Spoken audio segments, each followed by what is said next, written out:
O bebezinho acabou de nascer, tem um dia de vida aqui nesse plano e de repente ele tem 40 mil já de endividamento ali de cara, ó. Nasceu, chorou, o médico ali deu a tapinha, tá 40 mil, já tá devendo.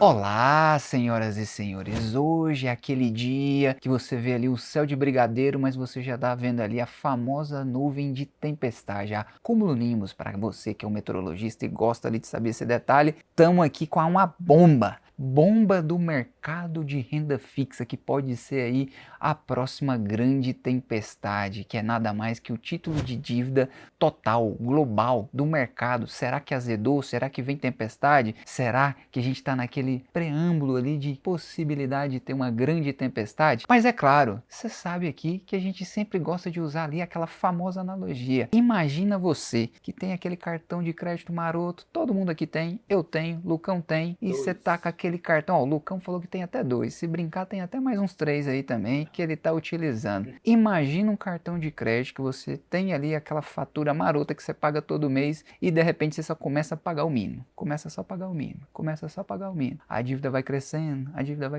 até que chega um ponto que estagnou, o banco mais não te empresta e você começa a ficar ali numa situação precária. Bem-vindo ao mundo. Isso também acontece com os governos, isso também acontece com aquele famoso investidor institucional, o famoso governante que acaba influenciando sua vida. Só que em vez de ser cartão de crédito, são os famosos títulos de dívida. E agora a gente atingiu aí uma marca estratosférica, Lucão.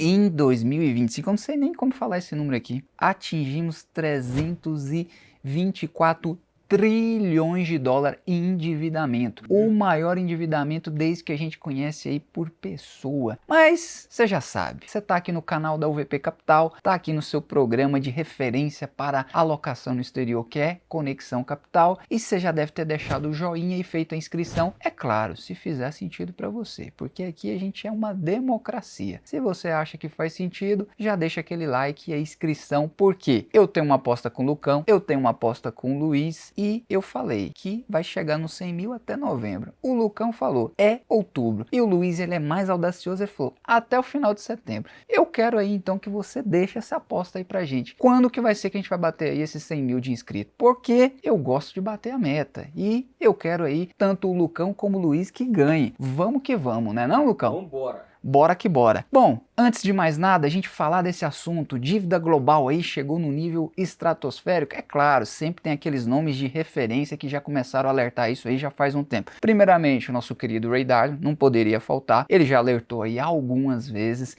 que ele fala uma frase muito icônica e que gera aquele impacto, que é, a gente está caminhando para um ataque cardíaco induzido pela dívida nos próximos anos. Aí você fala, pô, é só o Ray Dalio gosta de provocar ali um rebuliço. Ele sempre fala que vai ter ali o ciclo da dívida, tem ali os ciclos econômicos que vai trazer, mas também tem um dos maiores banqueiros da história da humanidade recente, que é o querido Jamie Dimon ali, do JP Morgan. Ele fala que o mercado de títulos vai quebrar e quando acontecer, todos vão entrar em pânico. E ainda é mais, ele fala, isso aqui ele não colocou em aspas, mas ele fala, ainda vão culpar ele e ele ainda vai ganhar dinheiro. É o que a gente tá vendo, é o que a gente vê como um ciclo vicioso. Nosso querido Ray Dalio também fala que isso é o grande ciclo da dívida. Então a gente vê como isso aqui movimenta o mercado. Aí você fala, não, isso aqui é uma coisa nova, isso aqui já aconteceu anteriormente. Eu sempre gosto de trazer a história para você conseguir ver aqui no retrovisor e meio que ter ali um basilamento do que pode acontecer. Isso aqui não é uma projeção, não quer dizer que isso aqui vai acontecer daqui em diante, após 2025 ou até mesmo agora em 2025 quando a gente está gravando esse vídeo, mas é sempre bom você olhar para a história, olhar para o passado para conseguir ter um embasamento. A gente teve um cenário assim, por exemplo ali após 1940 ali, que a gente teve um grande endividamento, é claro, foi por uma questão muito pontual que foi a Segunda Guerra Mundial. A gente chegou num endividamento agora que ele é muito maior em questão até proporcionais ao que a gente teve lá na Segunda Guerra Mundial sem estar no momento de guerra. Claro, a gente tem conflitos localizados, mas não necessariamente a gente está num grande conflito internacional. Então isso aqui gera uma certa assertividade. Você teve ali um grande momento que de 1950 a 1980, a gente teve ali os anos dourados da economia americana, os Estados Unidos se tornou essa potência e chegou em um determinado momento que a taxa de juros chegou até 15%, aí depois teve uma grande depressão, teve uma grande recessão generalizada ali, tanto no Japão como em outras economias, que fez ali a gente entrar numa espiral de de taxa de juros mais baixa. Então, desde 1980 até mais ou menos 2020, a gente começou a ter um ambiente de curva de juros ali muito mais baixa. O que isso quer dizer? Que essas economias maduras estavam fomentando as respectivas economias, e isso acaba respingando no restante de toda a economia mundial, porque eles acabam fazendo preço para toda a economia. Então começou a ter ali um nível de captação, que é o famoso fund, que é você pegar o dinheiro ali com um custo muito baixo, e isso vai ali inchando, você vai emitindo títulos, você vai influenciando também o mercado de equity, você vai influenciando a economia real de uma forma geral. Até que em 2020 a gente teve o grande acontecimento ali da pandemia, e num curto espaço de tempo aí, você teve um aumento da taxa de juros que estava ali próximo de 0%, 0,5% para 5% ali em boa parte ali dos bancos centrais de mercado ali desenvolvido. Então você vê como que isso teve ali um crescimento muito rápido nas últimas décadas dessa taxa de juros. E isso traz ali uma grande reflexão. E eu gosto sempre de trazer aqui uma reflexão que é como se você tivesse ali, todo mundo já foi numa festa, né, Lucão? Você já foi numa festa? Você já foi em alguma?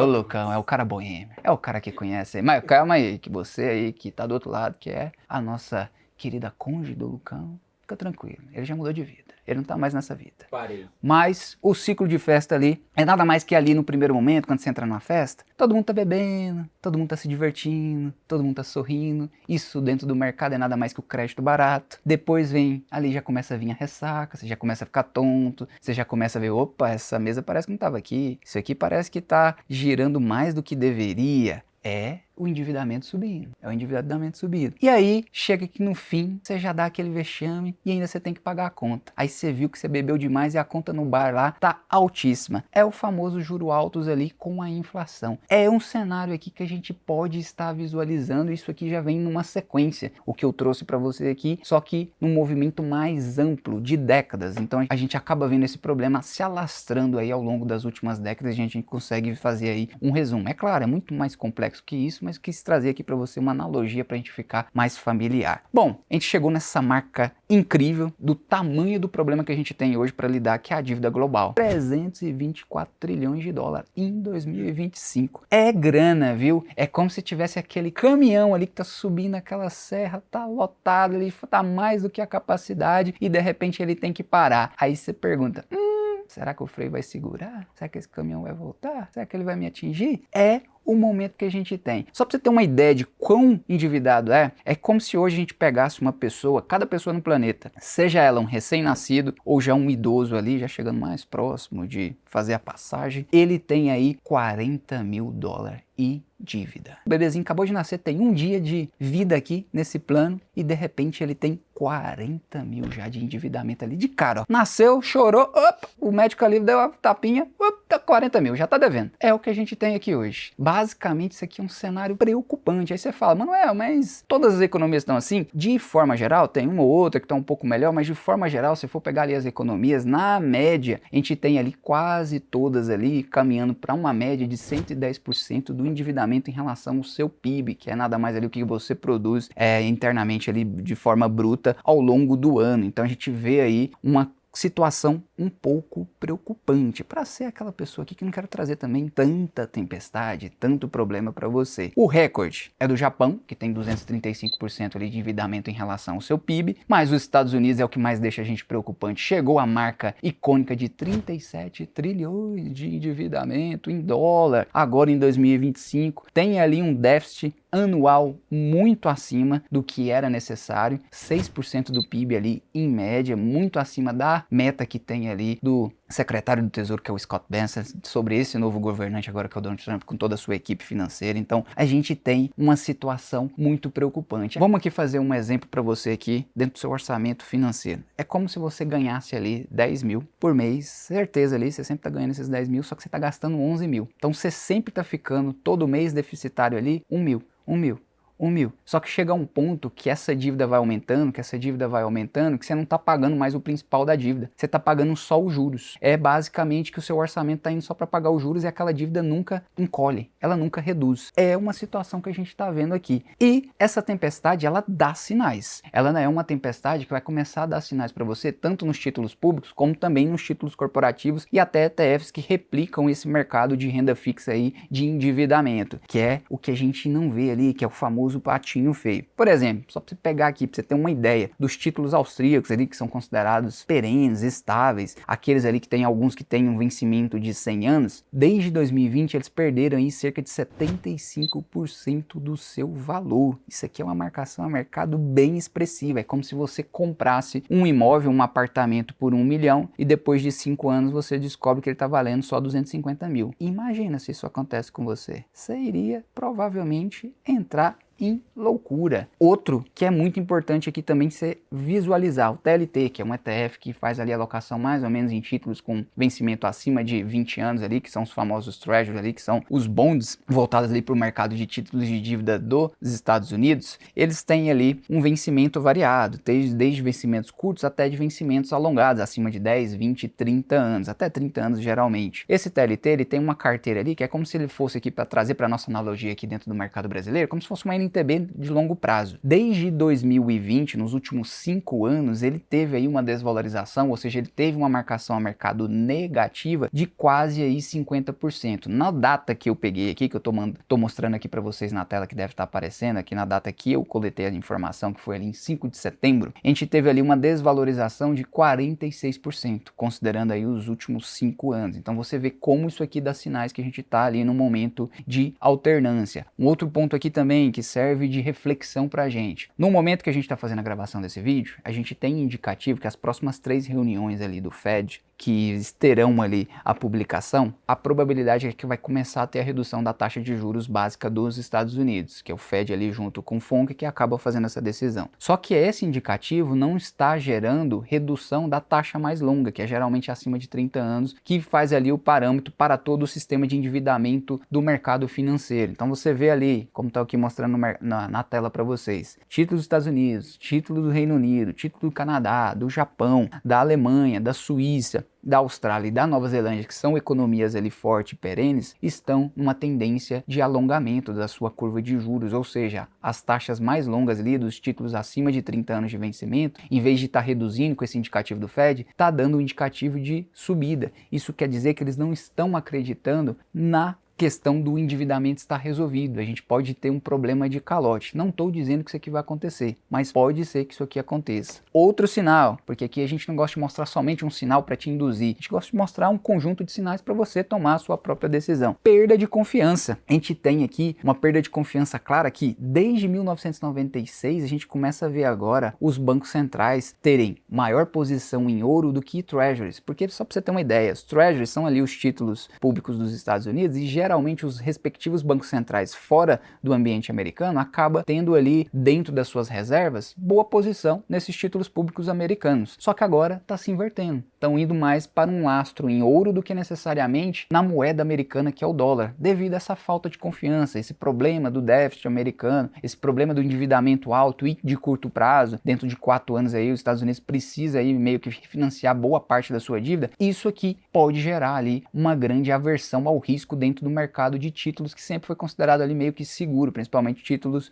dos Estados Unidos. Aí você deve estar se perguntando, Manuel, quem vai pagar essa conta? Infelizmente é eu, é você e principalmente ali quem está confiando seu dinheiro na gestão de longo prazo. É os famosos fundos de pensão que vai começar a ter problema voltado ali para a aposentadoria, porque geralmente eles fazem alocação em títulos de longo prazo, visando ali gerar um crescimento do patrimônio para quando a pessoa for precisar daquele recurso, ela conseguir ali fazer a retirada e o fundo ter a sua rentabilidade e a pessoa, devido à confiança que ela concedeu naquele fundo, conseguir também reaver parte daquele valor que foi alocado através ali de renda mensal. Isso acontece porque como eles fazem essa alocação e a gente está tendo toda essa dinâmica, acaba tendo marcação a mercado. E quando tem marcação a mercado, você vê ali o balanço desses respectivos fundos sendo corrigido para baixo. E isso aqui gera uma grande volatilidade. Então a gente vai ter esse impacto. A gente já está vendo isso dentro desse setor aqui que eu expliquei para vocês. Outros que a gente pode ver em duas vertentes. Juro alto. O que significa juro alto? Você vai ter um crédito mais caro, você vai ter mais dificuldade para conseguir crédito no mercado, você vai ter mais dificuldade para comprar um carro, para comprar um apartamento. Inflação pode gerar um período de inflação. A gente já passou por um período de inflação, ainda ainda tem ali uma inflação ainda que não está totalmente controlada e talvez esteja adormecida para ter uma segunda onda, isso aqui pode provocar uma deterioração do seu poder de compra. Então a gente pode levar ali um sério problema nessa parte aqui de estrutura também. Mas o problema aqui não é só financeiro, o problema também é estrutural, porque a gente vê países ricos envelhecendo, a gente vê ali um problema com a previdência ali dentro do ambiente americano, que é o Social Security Trust Fund, que deve zerar o seu valor aí em menos de 10 anos, ou seja, o sistema ali ele não é capaz de sustentar dentro da metodologia que foi criado, e a gente tem um dilema que os governantes vão ter que enfrentar. Aumenta imposto para gerar meio que um balanceamento? Medida impopular, não sei. Só ver na história quem tentou fazer isso e como que acabou. Corte de gasto? Mais impopular ainda e difícil. Quando você concede ali um benefício, você cortar, seria que talvez aqui a atitude mais sensata. E a terceira alternativa que já foi utilizada por algum tempo, que talvez continue sendo utilizada e talvez seja aqui a vencedora, é se endividar ainda mais. Ou seja, emitir mais dinheiro, emitir mais títulos de dívida para conseguir. Só que toda emissão, toda confiança, toda credibilidade, ela tem um limite. Então, pode ser que a gente gere aqui uma desconfiança no mercado. Mas isso aqui é um ponto que eu quero trazer para vocês, que aí você deve estar falando, Manuel, quem paga essa conta? Eu sei de uma coisa, Lucão.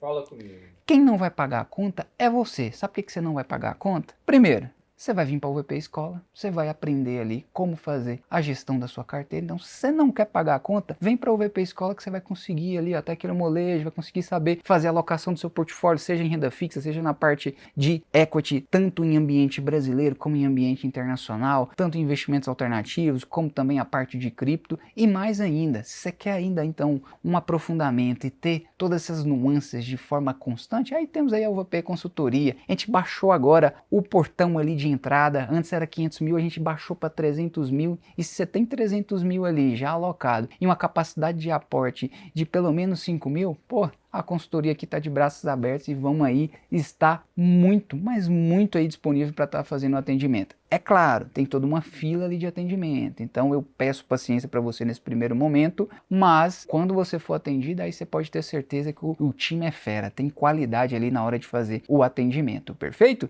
Então, voltando aqui para a gente já encerrar, porque esse vídeo eu não quero estender, a gente tem aqui algumas outras pessoas também que gostam de falar dessa questão aqui do endividamento, por exemplo, o Lynn Adam, que ele fala do famoso esquema de Ponzi, a famosa pirâmide. É o que a gente pode estar vivendo hoje atualmente com esse nível de endividamento global, que a lógica que ele utiliza ela é até simples e ela tem um certo racional, que é a dívida nunca diminui. Você não vê dívida diminuindo em âmbito global. Os governos precisam sempre de novos credores para conseguir ali manter o pagamento da dívida que já foi emitida lá atrás. Então, para pagar aquela dívida que foi emitida, por exemplo, há 10, 15 anos atrás, precisa de novos credores agora para emitir novos títulos de dívida para pagar aquele que confiou em você lá atrás. Então, a gente começa a ficar nesse ciclo vicioso. E quando não há credores suficientes, você começa a ter um problema. Por quê? Opa, se eu tenho que pagar agora o Manuel que confiou em mim lá em 10 anos atrás, mas o Lucão não quer comprar agora esse título de dívida aqui agora, ou ele está exigindo uma taxa de juros maior devido à falta de credibilidade que eu vou conseguir realmente pagar ele, por exemplo, daqui 5, 10 anos, a gente começa a ter um problema de escassez de confiança no mercado. Isso começa a enxugar ali também a questão de liquidez. E isso pode ser ali um tiro no pé. E hoje o sistema só continua de pé porque ainda existe uma confiança no mercado que quem está fazendo a emissão dessa dívida vai honrar com seus compromissos. Só que essa confiança está se desgastando ano após ano,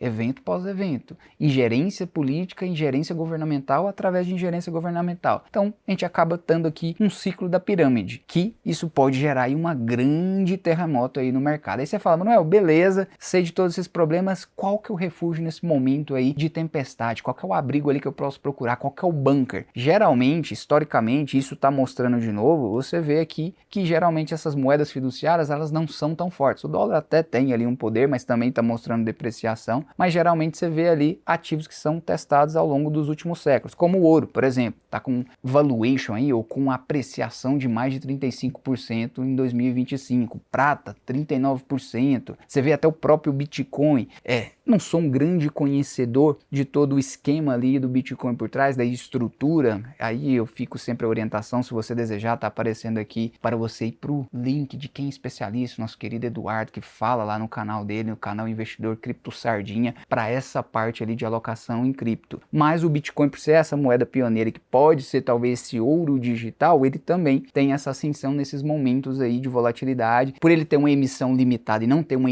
emissão ilimitada, ou seja, tem um número finito ali de emissão dessa moeda, isso aqui acaba gerando ali um pouco de tranquilidade ou segurança para o sistema. É claro, criptoativo não dá para ser considerado ali uma reserva de valor ainda nesse momento, mas é também utilizado aí nesse momento como um possível refúgio quando você está tendo aí essa tempestade. O que a gente pode acontecer? Tem 3 cenários possíveis. A gente pode ter uma recessão financeira, governos podem obrigar ali os fundos de pensão e outros investidores institucionais que movimentam grandes recursos, como bancos e outras instituições ali, como grandes gestoras, para comprar os seus títulos públicos, para conseguir dar desova para esses títulos e conseguir repagar os outros mais antigos. Pode ter uma inflação prolongada, então a gente pode ter uma impressão de forma generalizada, como aconteceu lá em 2008 com quantitative easing, como aconteceu agora recentemente em 2020, então isso pode acontecer, e a gente pode ter uma crise de confiança, porque mesmo que isso aqui continue acontecendo, a gente pode ter ali uma crise de confiança no dólar e nos títulos públicos dos Estados Unidos, os famosos treasuries, e também nos bonds corporativos, e a gente ter ali um sistema financeiro global entrando num processo de colapso. Por quê? Isso aqui, só para vocês entenderem como é o dinamismo, hoje boa parte das transações é feito em dólar ou é pareado em dólar. É como se de repente, em determinado momento, você fosse no mercado e eles começassem a falar para você. Você tem toda a sua receita, por exemplo, em real, você faz toda a sua geração de receita em real e quando você vai comprar ali os itens básicos para a sua sobrevivência, ele começa a falar, eu não aceito mais em real, só aceito em outra moeda. Esse é o dinamismo que você pode estar agora nesse momento e que pode acontecer, por exemplo, se a gente começar a ter aí uma falência do dólar, uma falência do sistema de dívida pública. É claro, isso aqui são possibilidades, isso aqui não é certeza que isso aqui vai acontecer, mas o que eu posso garantir para você é, o cenário é totalmente diferente agora, provavelmente a gente está passando por um momento que daqui 5, 10, 20 anos a gente vai lembrar, vai falar, pô, vivi naquela época, teve uma grande mudança estrutural, porque está acontecendo e pode ser aí um momento de virada em relação a todos esses aspectos que a gente conhece da economia atual, que a gente pode estar mudando para um novo sistema financeiro de forma global. É claro, só o tempo irá dizer, e aqui não tem como, vocês vão até falar, mas não é mureteiro, não fala se vai acontecer ou não, mas é porque não tem como aqui eu falar exatamente como vai acontecer, a gente tem sinais e que a gente pode aí estar fazendo essa leitura, perfeito? Então, estamos aqui olhando nessa parte da tempestade, o mundo hoje vive aí um início provavelmente de uma mudança estrutural, o modelo aí de crescimento em emissão de dívida,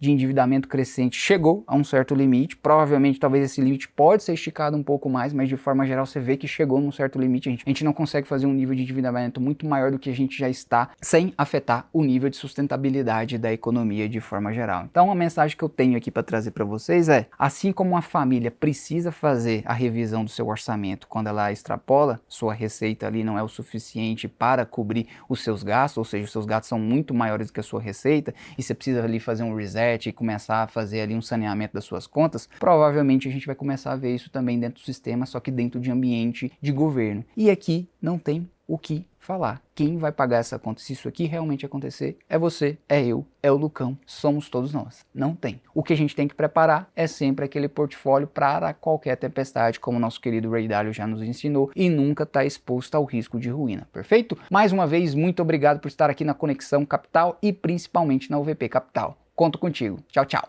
O que a gente tem que preparar é sempre aquele portfólio para qualquer tempestade, como o nosso querido Ray Dalio já nos ensinou, e nunca está exposto ao risco de ruína, perfeito? Mais uma vez, muito obrigado por estar aqui na Conexão Capital e principalmente na UVP Capital. Conto contigo. Tchau, tchau.